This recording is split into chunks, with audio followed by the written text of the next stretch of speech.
Egia da, segurazki Euskal Herrian inoiz ez digula deitu arkitektura modernoaren aitak, baina, bueno, esate bateako prezedente oso solido bat dira, ezta? Bai, politxe da.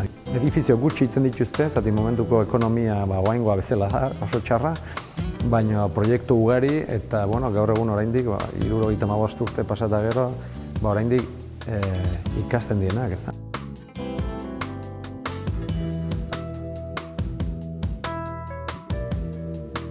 Jose Angel Medina arkitektoaren tesi baten ondorio da Koldo Mitxelenako ganbaran ikusgai dagoen erakusketa.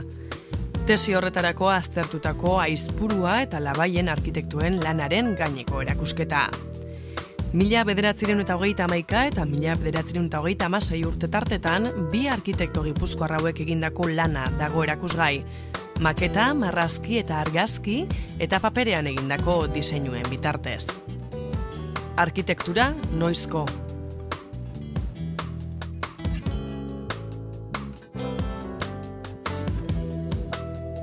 Mila bederatziehun eta hogeita hamargarren urtean Aizpuruak publikatu zuen La Gaceta Literarian artikulu bat, non esaten zuen arkitektura noizko, ez?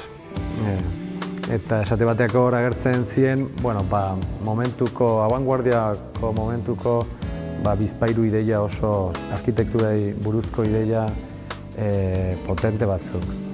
Berez, artikulu ez da manifesto bat, baina tonoa hain potentea da, manifesto bezala presentau degula, ez? Eta esate bateako, 1930 urte hori da, 29ko crack, Wall Streeteko crack,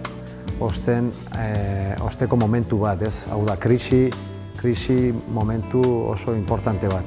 Eta orduan ikusten genuen nola artikulu hortan agertzen diren gauza desente, bueno, hengo momentura ekar daitezkela, ezta?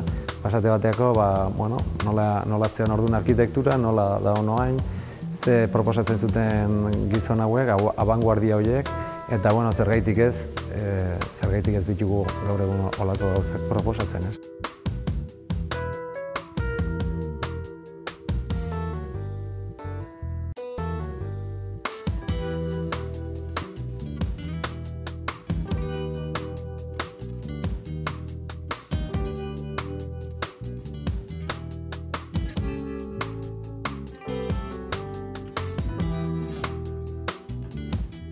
Esate bateako reibindikatzen da benetazko arkitektura baten momentu hori, ez?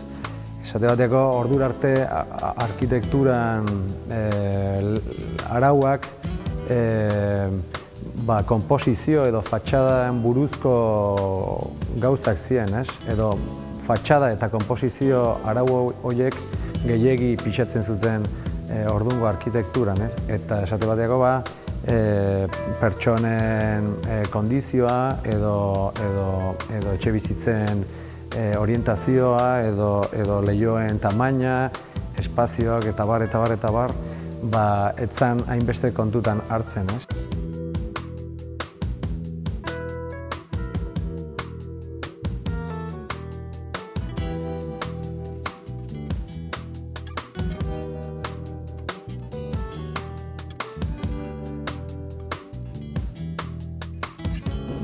Abanguardia hauek reklamatze dute halako beste arau batzuk arkitektura berri hori egiteko, ez? Non importanteena zen, edozeinek etxe bat eukizezakela,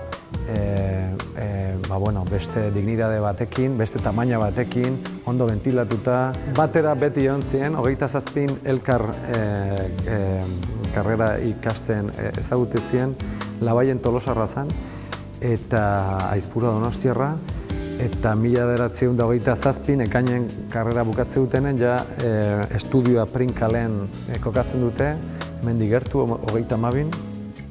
Eta, hor eraikitzen dute alako oso, ez dakit, oso modernoa, oso vanguardista izan nahi duen estudio bat, kolorez betetakoa, neoplastizismoaren hizkuntza horrekin, ez? Eta hor Eta estudioa oso txiki izan, baina banatze dute alako esposizio gelatxo baten, sarrera, esposizio vestibulo bat bezala funtzionatzen du, gero beraien mailek marrazteko, eta gero justo entreplanta bat liburutegi txiki batekin, ez? Orduan, momentuko testigantza askok esaten dute, adibidez Jorge Oteizak komentatzen zuen nola momentuko artista gehienak haien estudioa juten ziela momentuko revista importantenak ikustera, ez da? Eta, artez da arkitekturaz hitzeitzea, halako foko kultural bat izan nahi zen estudioa bihurtzen da, ez?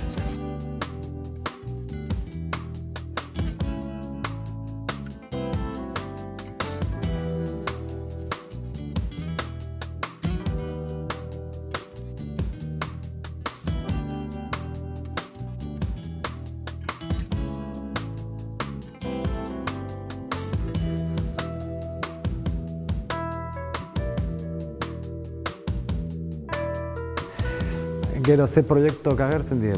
Proiektok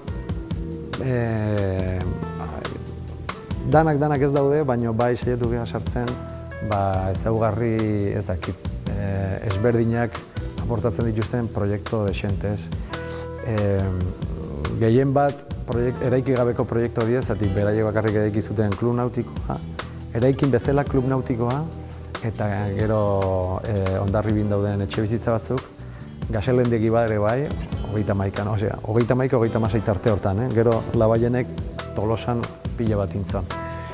Eta gero taberna eta paf edo kafetegi Bizpahiru.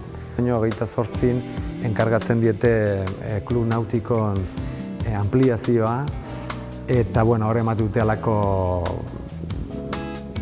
pelota zoitza ezai gustatzen, baina halako, arrakastatxua izaten den proiektu bat, eta, vanguardietako jende eta arkitekto guzti horiek, begirada jartze dute arkitekto hauetan, adibidez Le Corbusier, 30 edo 29ko bukaeran Donostira etortzen da edifizioa sautzea, eta beraiekin egotea, eta, edifizioa oso arrakastatxua bilakatzen da, publikatzen da toki pilatan.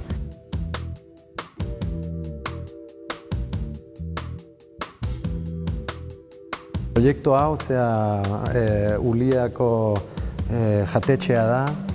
Orduan, proiektu honen garrantzie esate bateako izango litzateke, hau 1927ko proiektua da, hau da, justo karrera bukatu osteko proiektu bat, eta maketan dan atxuri ikusten dugu, baina planotan ikusi daiteken bezala koloreztatuta dago, ezta? Kolore neoplastiko mugimendu horretako kolorekin, ezta? Hau da, kolore guzti hauek izan nahi zuten modernidadearen hizkuntza berri, ezta?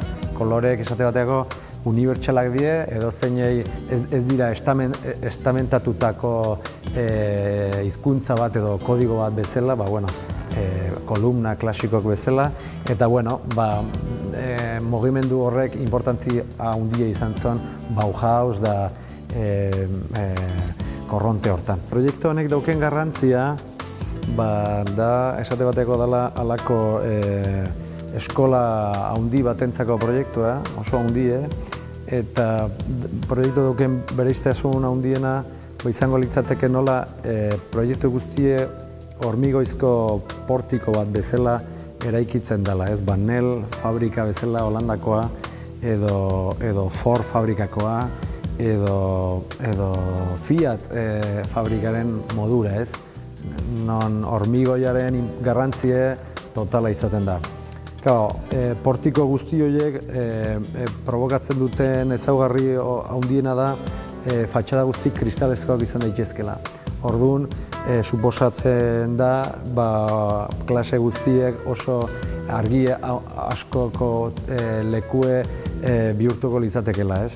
Gero ere, ikus daitezken modun, proiektu guztie kokatzen da partzelaren perimetron eta erdin halako ikusten den borobil forma horretako espazio hortan piztina bat kokatzen zen, ez?